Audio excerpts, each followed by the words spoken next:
我们肺癌不管是发生数或者是死亡人数，都已经排名10大癌症的第1名。如果算下来呢，大概平均每5.1个死于癌症的病人当中呢，就有1位是肺癌。为什么会这样子呢？那今天呢，我们就为观众们邀请到3位专家来跟我们讨论一下，如果你一直在咳嗽，会不会变成肺癌呢？或者说肺癌有没有一些早期的症状？那我们应该要怎么样注意？或者万一真的罹患肺癌了，有什么方法可以治疗？另外呢，因为牵涉到很多疾病，后面就是医疗险，所以我们也请到保险的专家来为我们解析，如果有一些什么症状的时候呢，保险公司会怎么处理？那有一些什么商品可以帮助我们在万一罹癌的时候呢，可以度过难关？介绍一下我们今天来到节目当中3位来宾。第一位呢是台北医学大学附设医院胸腔内科的周百千周医师好。主持人好，各位观众大家好，我是北医附医周百千医师。第二位呢是台安医院的家医科罗嘉玲罗医师好。主持人好，各位观众朋友大家好。第3位是远雄人寿的商品研发部谢丽丽冠秀林谢丽好。主持人好，2位医师好，还有各位观众大家好。抽烟之所以问题大，是因为第一个我们不晓得它的重金属污染的一个部分，第二个不晓得你的一个燃烧是完全燃烧还是不完全燃烧，第3个你吸烟有没有吸到里面去之外，第4个就是说你有没有其他像是鼻子的问题会因为抽烟而恶化，或是胃酸逆流会因为抽烟而恶化，这时候众多的一些刺激因素就会使得抽烟是一个非常重要的干扰物。那这些甚至在肺癌在它初期慢慢长出来，慢慢成为可侦测的阶段，这时候持续的一个化学物质的刺激，保证会加速它生长，而且会造成它的一个突变的可能性。所以抽烟对于癌症的风险、对癌症恶化的风险，甚至治疗后的一个药物的无效跟突变都有关联性。所以抽烟确实要尽量减少。每天烧香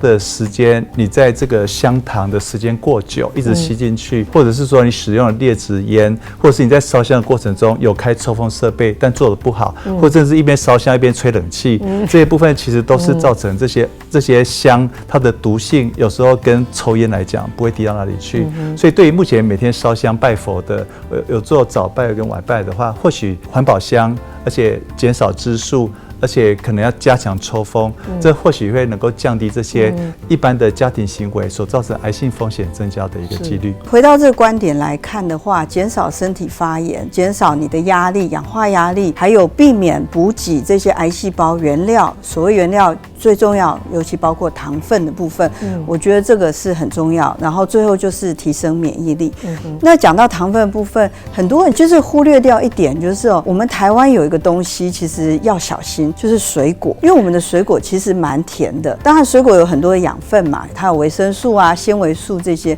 但是有些人甚至是不顾其他的饮食，就觉得说我水果最好。那我在临床上看到，就是这样子也会造成它糖分过高，甚至你要担心，就是这些糖分会不会进一步影响到你异常细胞生长。那另外就是免疫力的部分，睡眠跟情绪，我们人身心灵一体啊，其实你会发现，就是说，当然罹癌是一个很大的压力，但是呢，如果你自己的心情还有你的这个情绪没有去调整好，没有做一个抒发跟平衡，其实会让你的预后跟其他人比，相对来说就会比较差。跟癌症相关的商品，它大致上来讲有针对癌症的这种一次给付或分次给付癌症治疗的这种相关险种。那另外就是说，例如说像7项重大疾病这种保险，或是重大伤病卡这种保险，它也会涵盖到癌症的相关的给付的范围里面。那我们会建议就是说，如果保护在经济条件允许的情况之下，最好就是大概投保不要低于200万或300万的这种一次给付的这样的一个保险金额的商品。为什么？因为一旦那个我们的被保险人他罹患癌症的时候，他除了受到马上也许